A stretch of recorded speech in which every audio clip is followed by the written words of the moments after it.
He ran boardrooms with precision, closed million-dollar deals before lunch, and lived by his calendar down to the minute. But when it came to his little girl, what made her laugh, what made her cry, he didn't have a clue. Every summer, he handed off his parenting duties to a string of well-qualified nannies, convincing himself that stability meant silence. As long as the house stayed quiet, things were fine. But beneath the surface, something was breaking softly, slowly, and one summer evening, it all unraveled with a single sentence in a child's diary. That's when he realized the silence he thought was peace might have been the loudest cry for love he'd never heard. Then one day, he happened to read a line in his daughter's diary. "I wish Dad liked me. He doesn't look up from his phone when I talk." Just one sentence, but it felt like a knife cutting through him that night. For the first time in 8 years, he put his phone down. The deepest healing can begin with a smile from a daughter looking at him. You would never guess that the deepest healing could start with an empty chair and a silent dinner. The late summer sunlight poured through the tall glass windows. Like honey pooling on the cold stone floor, it spread a warm glow throughout a space untouched by time. Lucas Westwood's living room lacked nothing. Minimalist paintings, light gray Italian linen armchairs, a cashmere rug soft as mist beneath a glossy ebony coffee table. The only thing missing was a sense of home. He sat at the head of the table, a laptop open in front of him. He felt like a shield separating him from the rest of the world. His fingers moved quickly over the keyboard, not out of haste, but to maintain the silence. On his wrist, a watch from a bygone era stuck at 3:28. 2 minutes later, the clock on the wall opposite the table. Emily Ray sat quietly. She wore a simple white blouse, her brown hair tied back loosely, flat shoes that seemed ready to step into another world where people listened more than they spoke. Her gaze did not meet Lucas's. Instead, it lingered on something in the far corner of the room, a half-hidden framed photo behind a small Japanese cactus. In the photo, a little girl smiled with her mouth open, bubbles at her feet, a young woman with her eyes shut tight as if cradling something lost. "How long have you been babysitting?" Lucas asked without looking away from the screen. 7 years, Emily replied, her voice calm and with no past issues, no smoking, no mental health problems. He continued in a mechanical tone, showing no awareness of child psychology, no experience with single dads, not a hint of a frown. Lucas nodded curtly as if checking off items on a shopping list. Closer. He was still typing. "I don't have much time."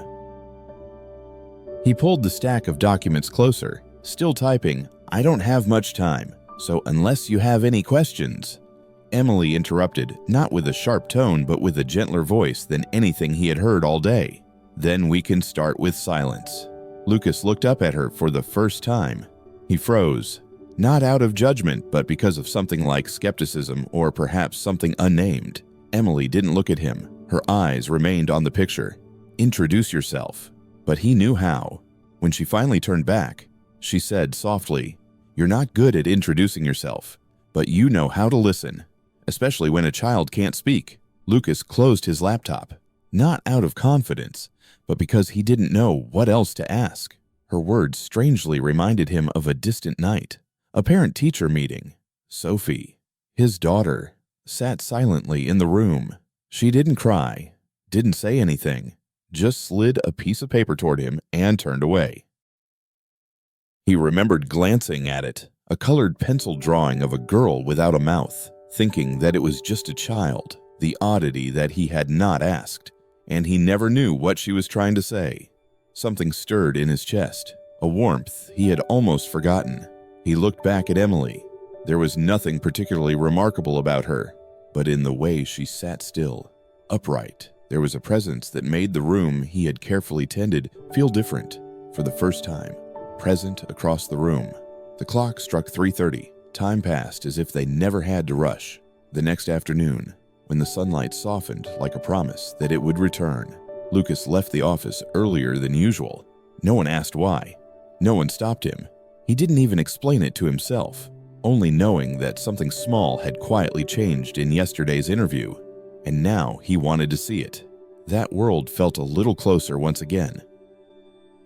The front door opened with its usual sound, But the house that welcomed him felt different, not because of a new scent or rearranged furniture, but because of something much stranger. Here, the laughter was not the polite kind of adults, but the bright laughter unfiltered through any pretense. It was the joy of a child. The jingle of the light filled the air like a kite. He paused in the hallway, not stepping in right away. Through the kitchen door crack, he saw Sophie standing on a wooden stool. A light yellow apron tied around her arms was dusted with flour, and beside her, Emily held a mixing bowl, smiling effortlessly, without any struggle. "You have to beat it hard, but not too hard, as if you're saying something important but kind," Emily said in a gentle tone like a story. Emily spoke in a gentle tone like a story. Sophie wrinkled her nose and tried the cracked egg, splattering yolk all over the counter, just like when I wanted to talk to Dad, but he was in a meeting. She giggled. Lucas froze. The words brushed past him like a gentle but painful pat on the shoulder, enough to make him stand still. "Mom also messed up the first batch," Sophie continued, unaware of his presence. "But she would eat it all the same, just to make me laugh." Lucas entered the room. For a moment, everything stopped. Sophie turned to look at him, her eyes still bright from laughter. Then, as if a switch had flipped, her face darkened. She slowly looked down. She took off her apron. "You should go to your room," she softly said to Emily without glancing at her father. Emily's dad didn't respond, just handed her a napkin to wipe her hands. Sophie left the kitchen, passing by Lucas like a gentle breeze, silent and weightless. He turned to watch her go, then looked at Emily, still standing by the counter with the bowl in her hands. Her expression was neither reproachful nor evasive. "Are you okay?" he asked, trying to keep his voice calm. Emily spoke, then smiled gently, but she only smiled when she knew she was being heard. Lucas didn't respond. His eyes slowly moved around the kitchen, the wooden stool, the egg splatters on the table, the apron draped over the chair. Everything vibrated with a kind of life that this house had long forgotten. He stepped outside, walking toward the glass doors leading to the garden. The sky had shifted in the evening light. Lucas found himself wondering for the first time if he had missed something important right here, in his own home. If he were the father in that moment, stepping in just as his daughter's smile faded the instant she saw him. What would he do? Write your thoughts in the comments. Your answer could be the one that makes someone out there stop and truly listen to their child before it's too late. That night, a light rain began to fall. The steady drops tapped against the window pane. A quiet rhythm as the house whispered in a language it once knew when it knew how to talk to people. Lucas sat at the dining table long after the food had gone cold. 2 plates were set before him, one full, the other untouched. The smaller plate had princess stickers, the kind Sophie had picked out at the supermarket last year when they still occasionally had dinner together. He stared at it for a moment and then stood up.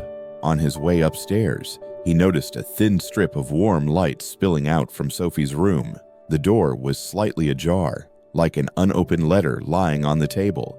He knocked gently on the wood. Sophie didn't answer, but the door slowly opened. Sophie looked up from her picture book, her expression calm, neither smiling nor avoiding him. She looked at him with the quiet neutrality of someone seeing an old acquaintance step across the threshold. Not the man who had once held her in his arms in her early years. She wanted to watch a movie. Lucas asked to make her comfortable. She hesitated and then nodded. The living room still held a hint of pastry from that afternoon. Lucas sank into the couch with the remote. His hand skimmed through the channels until it landed on an old cartoon, the kind they used to watch together when Sophie was younger, when his wife was still alive, when life had a rhythm. Sophie sat next to him at a careful distance. She tucked her feet up on the couch, hugging a pillow to her chest, her eyes glued to the screen. The TV screen flickered, casting her face in shifting shadows as if trying to sketch the child she once was, who laughed endlessly without a care in the world. Lucas instinctively pulled out his phone. An email from his assistant, a calendar ping alerting him about the market. His thumb scrolled across the screen mindlessly. Assuming Sophie wasn't paying attention, the movie reached its climax. A little bunny, the main character, lost from his family. At a bustling fair around him, laughter and fireworks filled the air, but the bunny stood there, frozen, eyes wide, no one calling his name. Sophie leaned closer and whispered, "Dad, does this scene remind you of us?" Lucas continued to stare at his phone, replying, "Maybe." 1 second passed, then another. Sophie continued, her voice still soft but now slightly faltering. "She seems to forget about herself, but I'm the one they forgot in the movie." The words floated through the room like a fish swimming underwater, not deep but enough to change everything. Lucas set his phone down and turned back, but Sophie had already stood up. She didn't say anything more. No sulking, no tears. She just stood up and walked toward the stairs as if movie night had never begun. Lucas opened his mouth to call her name, but the words caught in his throat. Like every other time, he chose silence, thinking there would always be another chance. But tonight, he understood there wouldn't be a next time in the way he had imagined. At the end of the hallway, Emily stood in the doorway, her arm lightly resting against the frame. She didn't look at him, only watching Sophie's tiny figure disappear up the stairs. "Some kids don't ask twice," she said, not accusing, not comforting, just the truth, and it hurt because it was Lucas. Falling onto the couch, the TV still flickering in front of him, on the screen. The little bunny was now sitting under a tree waiting for his family to return. He didn't cry, he just waited. And for the first time, Lucas saw himself there, not as the father, but as the child still waiting, still learning how to be silent. The night passed slowly. The rain had stopped, but the air remained humid and quiet as if the sky had been crying. Inside the house, all the lights were off except for a small amber glow above the dining table, a light that Lucas always thought was too dim, now felt just right. He sat alone, the meal long gone, only an empty plate and a glass of water left. Sophie had gone to bed. Emily had retreated to her quiet corner of the house. Lucas cleared the table. His movements not clumsy, but not skilled either. Something in his rhythm made him feel like he was slowly stepping into a room he hadn't entered in years. A room thick with dust and silence, but still holding the scent of something once familiar. In the corner of the table, lying among a pile of homework and colored pencils, was a small notebook half slipped inside a light pink math backpack. A worn, curved cover, the front decorated with uneven, carefully placed stickers. Lucas recognized it as Sophie's journal. He was about to slide it back into place, but stopped, noticing a sheet of paper slightly sticking out from the middle as if it had just been written recently. He opened it, the first page showing a rough sketch of a long-haired little girl standing next to an adult, the adult's hand hidden behind a drawing of an oversized phone.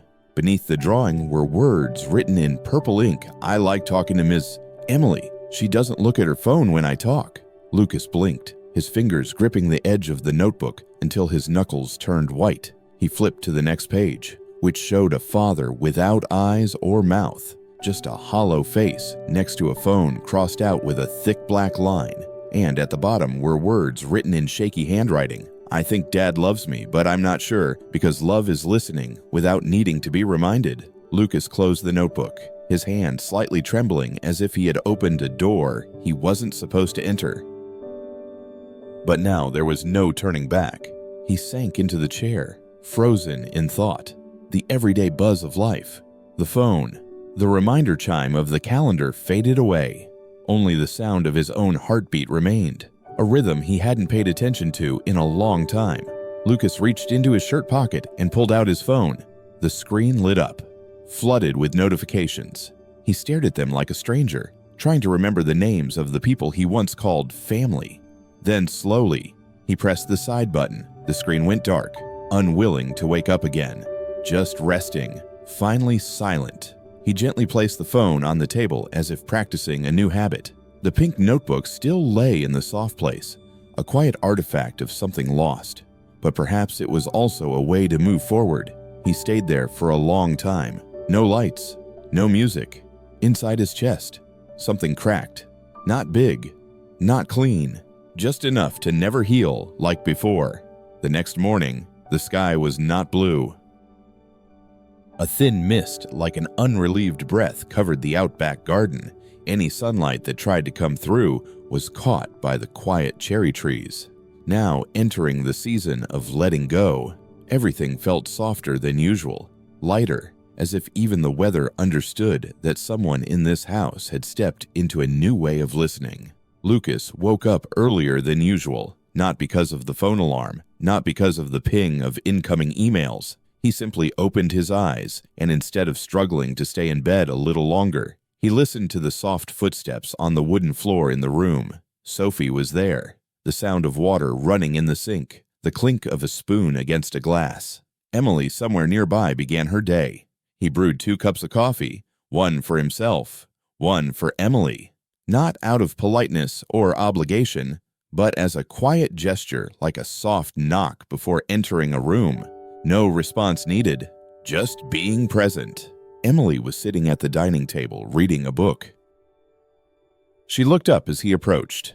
Not surprised, Lucas set the coffee cup down in front of her, steam rising to warm the edge of the white porcelain. He pulled the chair across from her. "How do you make her trust you so much?"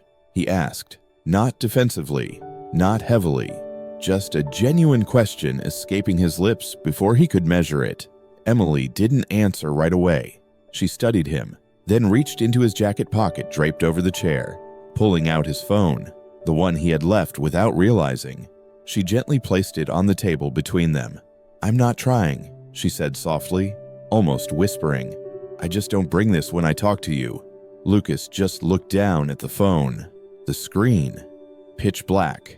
He didn't reach for the phone, said nothing. After a while, Emily returned to her book, not saying anything more, and Lucas understood that some answers didn't need explaining. They just needed to be lived through that night. Lucas didn't go back to the office, didn't open his laptop, didn't scroll through contracts or respond to late-night emails. When dinner ended, he didn't offer an excuse. Instead, he stepped outside. The cool breeze, the scent of rain lingering in the garden, the earthy air and silence, as if the world was exhaling. On the wooden bench, Sophie sat with a sketchbook in hand. She breathed out on the wooden bench. Sophie sat.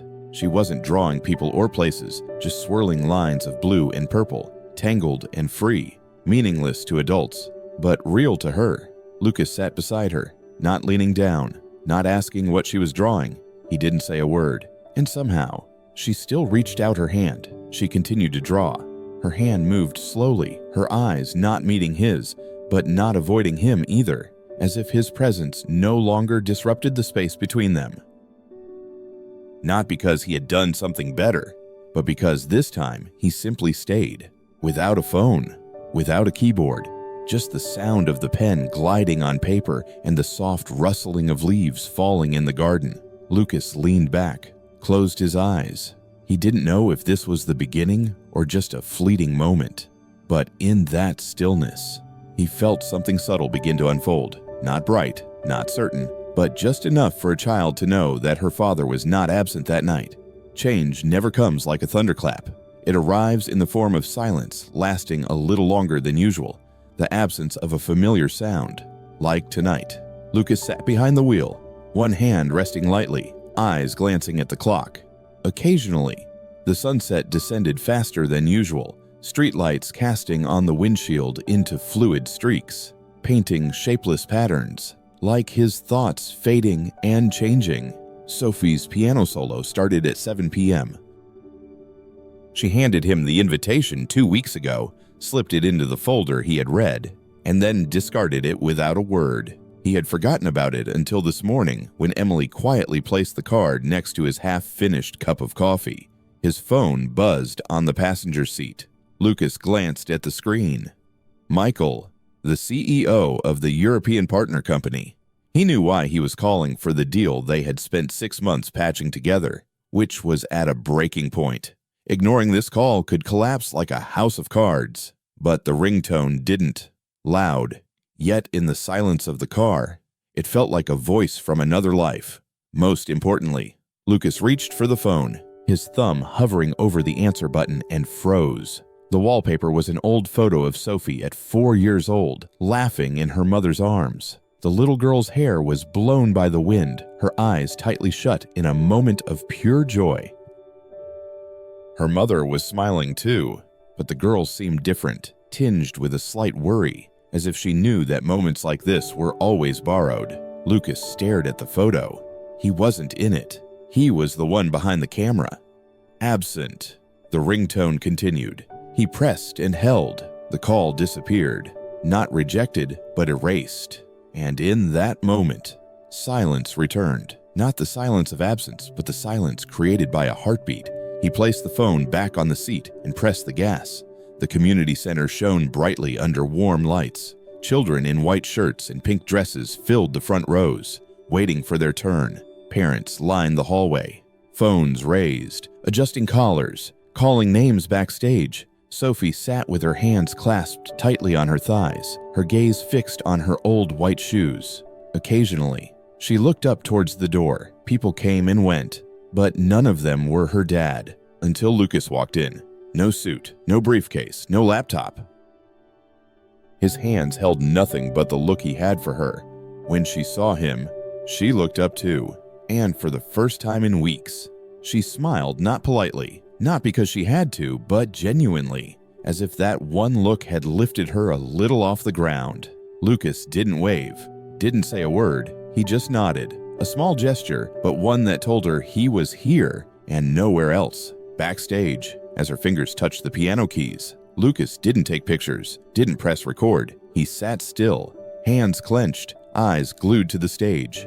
And in those few minutes, the music that Rose stitched together with her tiny hands flowed like a thread through the once troubled fabric. Since that night, the solo had begun to move differently, not slower but lighter, as if everything once deemed normal now carried a different weight. Sophie still wakes up at the same time, still brushes her teeth with her cat-shaped toothbrush, still walks to school with her faded blue backpack, but every morning she stops to say goodbye to her dad, sometimes with words, sometimes just a gentle nod, as if testing whether her dad today is any different from her dad yesterday. Lucas still goes to work, but his laptop is no longer open during meals. He still carries his phone, but now it's face down on the table, as if he's trying to learn the art of being present. It's quiet on a weekend afternoon, the sun gently shining across the yard, the clouds above hanging like guests, uncertain about their next destination. In the kitchen, Lucas stands awkwardly by the stove, a wooden spoon in hand, stirring a pot of tomato sauce under Sophie's watchful but patient gaze. "Don't stir like that. Emily, do it in an H shape," Sophie says, one hand on her hip. Lucas smiles for the first time.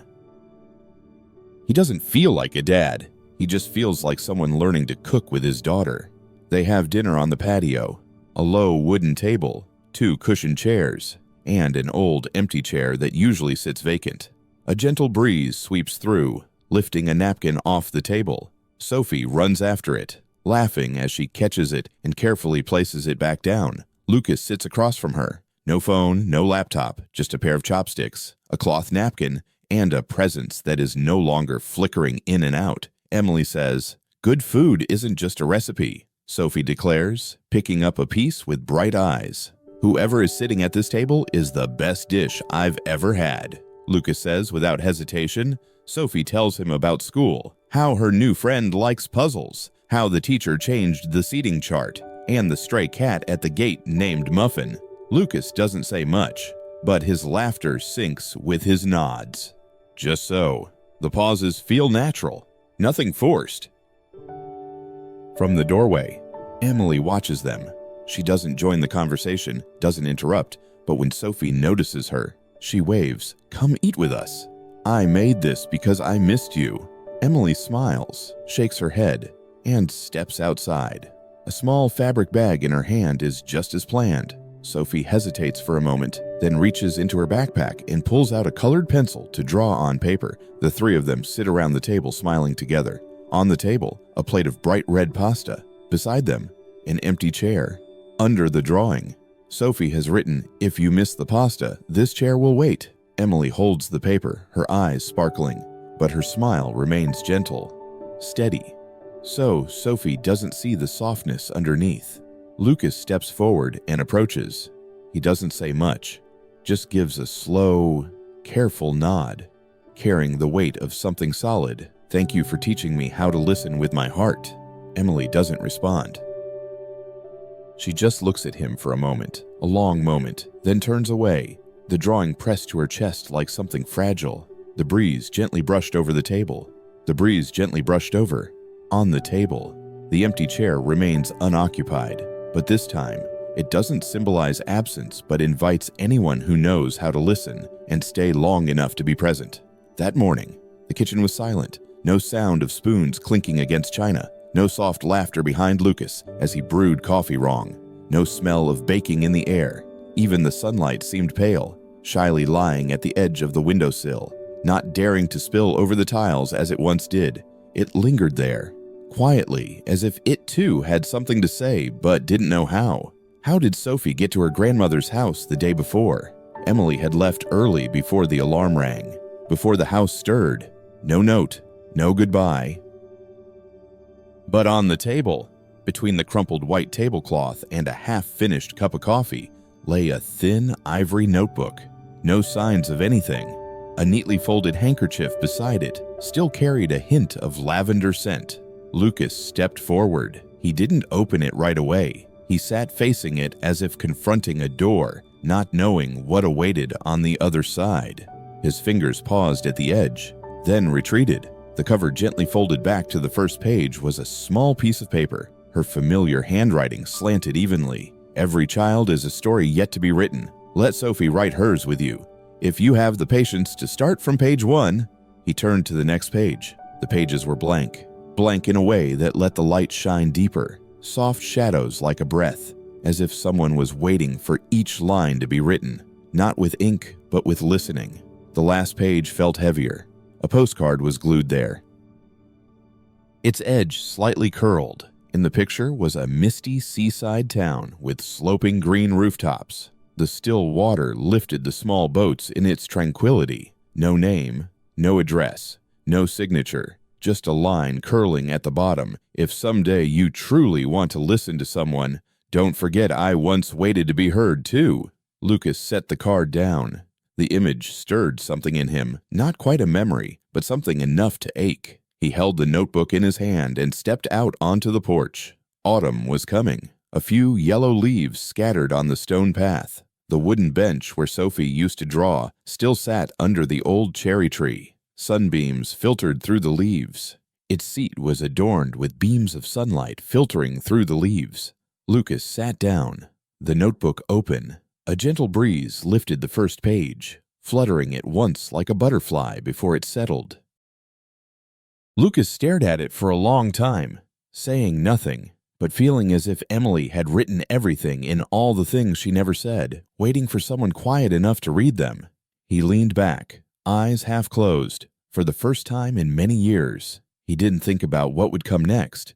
Not fixing, not chasing, not proving.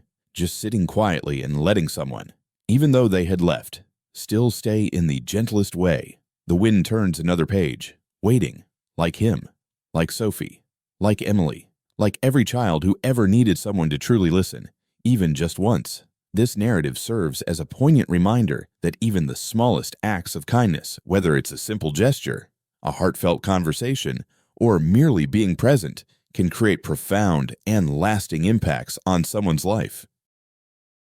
It illustrates that true healing often doesn't come from grand, sweeping actions, but rather through the quiet, steady presence of another, the willingness to share in moments of vulnerability, and the bravery to remain steadfast when challenges arise. These subtle yet meaningful connections can weave threads of hope and comfort into the fabric of someone's existence, leaving an indelible mark. If the journey of our main character has stirred something within you, we invite you to share a message of encouragement. What words of support would you offer to uplift them? What steps do you believe they should take next to continue their path? Sometimes, a single voice, your voice, can be the beacon that reminds someone they are not walking alone, giving them the strength to carry on. We are committed to ensuring that stories like these, filled with depth and emotion, continue to be shared and cherished. Your engagement and support play a vital role in keeping these narratives alive, allowing them to reach others who may find solace or inspiration in their messages. If this story resonated with you, please consider showing your support by clicking the subscribe button to become part of our community at Touching Tales Hub. Here, we dedicate ourselves to sharing heartfelt stories that spark warmth, encourage reflection, and inspire hope. By joining us, you ensure you won't miss the next story, one that might speak directly to your heart and soul.